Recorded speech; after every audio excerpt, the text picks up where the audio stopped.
সবাইকে নতুন একটা ভিডিওতে আবারও স্বাগত। চলে আসলাম নবম শ্রেণীর তৃতীয় অধ্যায়ের একটা বিশেষ ইম্পর্টেন্ট টপিক বোঝানোর জন্য, বার্নৌলির নীতি। এখান থেকে কিছু না কিছু প্রশ্ন প্রায় দেখা যায়। তো আমরা বার্নৌলির নীতি এবং তরল প্রবাহের হার ওটা পরে বলছি, এই দুটো জিনিস আজকে আমরা দেখে নেব। তো বার্নৌলির নীতি জানার আগে আমরা এই যে সেকেন্ড সামেটিভ সিলেবাস 9-এর আছে, তার লাস্টের একটা চ্যাপ্টার আছে কার্যক্ষমতা শক্তি, সেখানে তোমরা পড়বে কি গতিশক্তি সমান হাফ এমভি স্কোয়ার,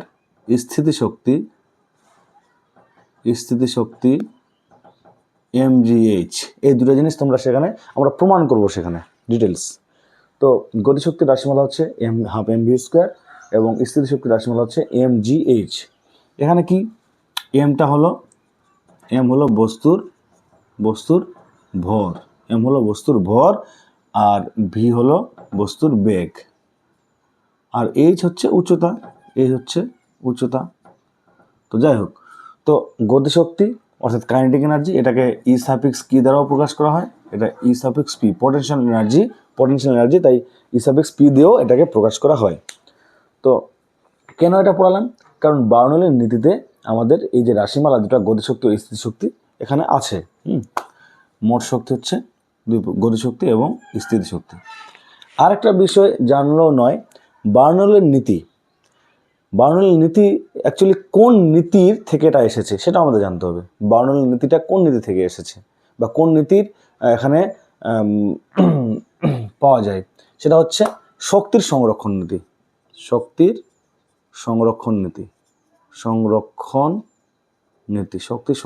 পরীক্ষা আসে যে বার্নৌলির নীতিতে শক্তি কি সংরক্ষিত থাকে না, বা কোন নীতির থেকে বার্নৌলির নীতিটা এসেছে। অবশ্যই শক্তির সংরক্ষণ নীতি কাকে বলে? শক্তির সংরক্ষণ নীতি ক্লাস 10-এ গিয়ে তোমরা ভরের সংরক্ষণ নীতি পড়বে। তো শক্তির সংরক্ষণ নীতি হলো যে শক্তিকে সৃষ্টি বা ধ্বংস করা যায় না। কি হয় তাহলে? সৃষ্টি এবং ধ্বংস করা যায় না, কি হয়? রূপান্তর ঘটে। শক্তি এক রূপ থেকে অন্য এক বা একাধিক রূপে রূপান্তরিত হয়, সেটা ঘটে। বুঝতে পারলাম? তাহলে শক্তির সংরক্ষণ নীতি থেকে আমার বার্নৌলির নীতিটা এসেছে। শক্তির সংরক্ষণ নীতি। আচ্ছা, এরপরে তাহলে আমরা বার্নৌলির নীতিতে কি বলা আছে? এখানে একটা কথা বলা আছে, আদর্শ প্রবাহীর ধারারেখ প্রবাহের ক্ষেত্রে কতগুলো কথা আছে। আদর্শ প্রবাহীর ধারারেখ প্রবাহের ক্ষেত্রে কোনো প্রবাহীর নলের যে কোনো প্রস্থচ্ছেদে একক আয়তনে তরলের মোট স্থিতিশক্তি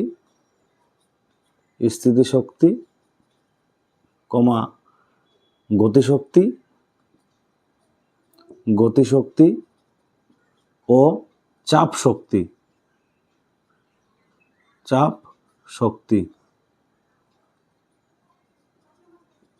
সমষ্টি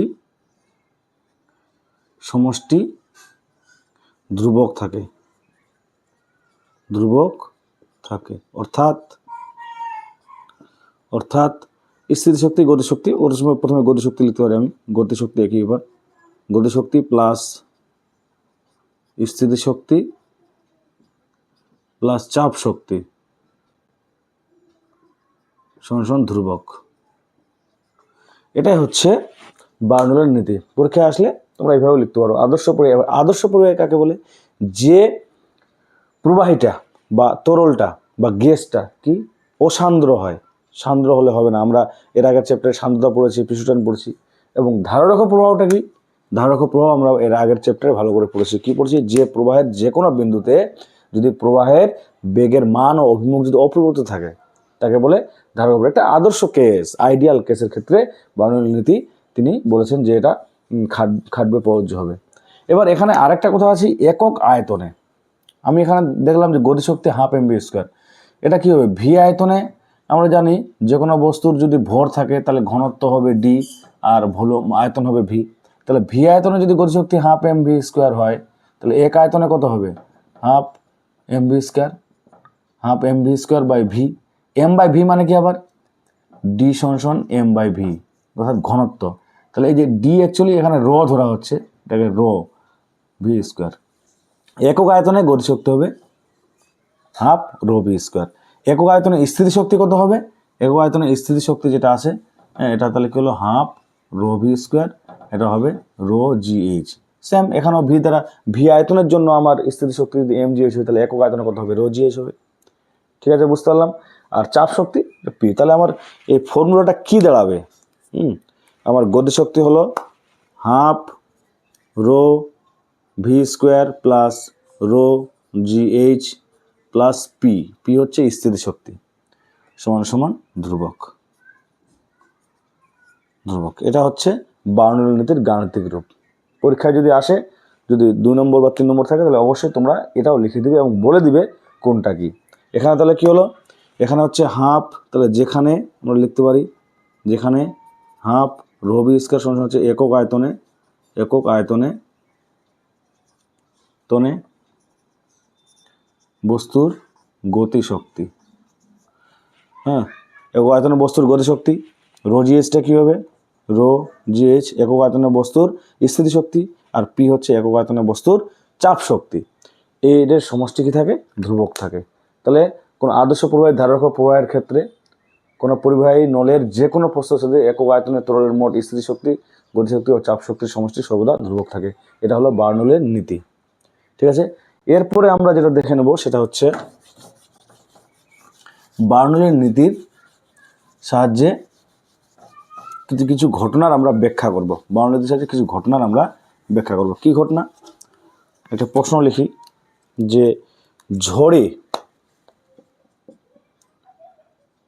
ঝড়ের সময়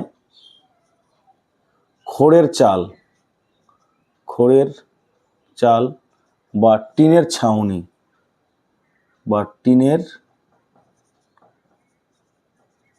ছাউনি উড়ে যায় কেন? প্রশ্নটা বুঝতে পারলাম। ঝড়ের সময় খড়ের চাল, অনেক সময় খড় দিয়ে যে চাল তৈরি হয় সেটা কেমন হয় সেটা দেখতে অনেক সময় এরকম হয়, তাই না? এরকম হয় খড়ের চাল। এই যে বাড়ি অনেক সময় দেখা যায় চালটা উড়ে চলে যাচ্ছে, এর কারণ কি? আমরা জানি যখন ঝড় হয় তখন কি হয়, ঝড়ের সময় এখানে গতিশক্তি বেশি থাকে, বাইরে এখানে গতিশক্তি বেশি থাকে, মানে গতিশক্তি বেশি থাকে। তাহলে গতিশক্তি বেশি থাকলে কী হবে, চাপ কম থাকবে। আর নিচে কি হবে, গতিশক্তি কম, তাহলে চাপ বেশি থাকবে। আচ্ছা, আরেকটা জিনিস বলে দিই আমরা, এখানে তো স্থিতিশক্তি যেটা আমরা জানি এমজিএইচ, জানি তো। যদি এই স্থিতিশক্তির মধ্যে এইচটা যদি ধ্রুবক থাকে তাহলে স্থিতিশক্তি একটা লেভেলের মধ্যে মানটা ধ্রুবক হচ্ছে। তাহলে গতিশক্তি প্লাস চাপ শক্তি সমান সমান ধ্রুবক আমি ভাবতে পারি। এটা বাস্তব মান যদি বসাই, গতিশক্তি যেখানে 90 প্লাস 10 সমান 100, এটা হচ্ছে ধ্রুবক। আর যদি 10 হয়ে যায় তাহলে এটা 100 হবে। এটা ভালো করে বোঝার চেষ্টা করো, এটা বুঝলে তোমরা এই প্রশ্নের উত্তর সহজে বুঝতে পারবে। তাহলে গতিশক্তি এবং চাপ শক্তি মিলে হচ্ছে ধ্রুবক, আর উচ্চতা যেটার জন্য স্থিতিশক্তি সেটা বাদ দিলাম, সেটা যেহেতু একই উচ্চতায় স্থিতিশক্তি একই রকম হবে। তাহলে আবার কি হলো, গতিশক্তি প্লাস চাপ শক্তি সমান 100। তাহলে গতিশক্তি 90 প্লাস 10 100, আবার 10 প্লাস 100 100। তাহলে এই যে এই দুটো সমষ্টি ধ্রুবক হতেই হবে। তাহলে যখন এটা বেড়ে যাচ্ছে গতিশক্তি বেশি, তখন এটা কম হচ্ছে, বাইরের দিকে গতিশক্তি বেশি, তাহলে চাপ কম। বার্নৌলির নীতি অনুযায়ী আমরা কি বলতে পারছি, যে যখন প্রচণ্ড বেগে গতিশক্তি বেশি থাকে তখন বাইরের দিকে কি হয়, বাইরের দিকে গতিশক্তিটা বেশি থাকে এবং চাপ শক্তি কম থাকে। চাপ কম থাকলো এবং ভিতরের দিকে গতিশক্তি নেই, বায়ু প্রবাহ নেই, তাহলে এখানে কি চাপ বেশি। তাহলে এই চাপ বেশি এবং কম, এই পার্থক্যর জন্য, চাপের পার্থক্যর জন্য কি হচ্ছে, এই প্রচণ্ড হারে ভিতরের চাপটা বাইরের দিকে একে ঠেলে দিচ্ছে, উড়ে যাচ্ছে। এর ফলে কি হয়, যে ঝড়ের সময় খড়ের চাল বা টিনের ছাউনি উড়ে যায়। ঠিক আছে, বুঝতে পারলাম। এরপরে আরেকটা প্রশ্ন আমরা দেখে নেব, সেটা হলো যে ট্রেনের কাছাকাছি থাকা বিপজ্জনক হয়। ট্রেনের কাছাকাছি যখন ট্রেন চলে, ট্রেনের কাছাকাছি থাকা বিপজ্জনক কেন? জনক কেন? যখন এই সেম একই ব্যাখ্যা হবে, যখন ট্রেন যাচ্ছে, ট্রেনের গতি খুব বেশি থাকে, ট্রেনের সঙ্গে সঙ্গে বায়ুর গতি বেশি থাকে, সেখানে চাপ কম থাকে। ট্রেন থেকে একটু দূরে যে প্ল্যাটফর্মে লোক দাঁড়িয়ে আছে, সেখানে কি, সেখানে গতি নেই, তার জন্য চাপ বেশি আছে। এই চাপের পার্থক্য কী করে লোককে ট্রেনের দিকে ধাবিত করে, তার জন্য ট্রেনের কাছাকাছি থাকা খুবই বিপজ্জনক, সেখানে যে কোনো মুহূর্তে কোনো দুর্ঘটনা ঘটতে পারে। আচ্ছা, আর একটা বিষয় বার্নৌলির নীতি থেকে যেটা পরীক্ষায় আসতে পারে, সেটা হলো যে আমরা যে 3 ধরনের একক আয়তনে যে চাপ, গতিশক্তি, স্থিতিশক্তি আর চাপ শক্তি দেখলাম, half rho V square plus rho G H plus P সমান কনস্ট্যান্ট বা ধ্রুবক। এখানে উভয় দিকে, এই সমীকরণের উভয় দিকে যে আমরা কি করি, যদি রো জি দ্বারা ভাগ করি তাহলে কি পাবো, ভাগ করে দিলাম rho V square by 2 rho G plus rho G H by rho G plus P by rho G সমান ধ্রুবককে যা দিয়ে ভাগ করি না কেন ধ্রুবকই থাকবে। তাহলে কী পাবো, এই রো কেটে গেল, V square by 2g plus এখানে রো জি কেটে যাবে, এইচ হবে plus P by rho G সমান ধ্রুবক। এই যে রাশিগুলো পেলাম, এগুলার হচ্ছে এখানে এইচ পেয়েছি, এটা হচ্ছে এইচ উচ্চতা, শীর্ষ, তার জন্য এদেরও নাম আছে। এটাকে বলে বেগ শীর্ষ, এটাকে বলে উচ্চতা শীর্ষ, এটাকে বলে চাপ শীর্ষ। তাহলে আমাদের বলতে পারে যে বার্নৌলির নীতির যে গাণিতিক রূপ আছে, সেখান থেকে বেগ শীর্ষ, উচ্চতা শীর্ষ, চাপ শীর্ষকে দেখাও। তাহলে হবে কি, ভি স্কোয়ার বাই 2g বেগ শীর্ষ, শুধু এইচ উচ্চতা শীর্ষ, আর হচ্ছে পি বাই রো জি হচ্ছে চাপ শীর্ষ। তাহলে বার্নৌলির নীতির তোমাদের এর মধ্যে যা প্রশ্ন আসবে এটাই, এর বাইরে কিছু আসবে না। এবং এরপরে বার্নৌলির নীতির পরে একটা ছোট্ট টপিক আমরা দেখে নেব, সেটা হলো তরল প্রবাহের হার। একদম ছোট্ট একটা টপিক, একবার মন দিয়ে শুনলেই তোমরা মনে রাখতে পারবে। সেটা হচ্ছে কি, তরল প্রবাহের হার কাকে বলে, সেই সঙ্গে পড়ব রাশিমালা, একক আর মাতৃ সংকেত দেখে নিতে পারি, মাতৃয় সংকেত। তরল প্রবাহের হার কাকে বলে? তরল প্রবাহের হার মানে রেট সমান তরলের আয়তন বাই সময়, আয়তন ভি বাই টি। এই রাশিমালা থেকে আমরা সংজ্ঞাটা বলতে পারি, কোনো পরিবাহের যে কোনো প্রস্থচ্ছেদের মধ্যে দিয়ে প্রতি একক সময়ে যে আয়তনের তরল প্রবাহিত হয়, কোনো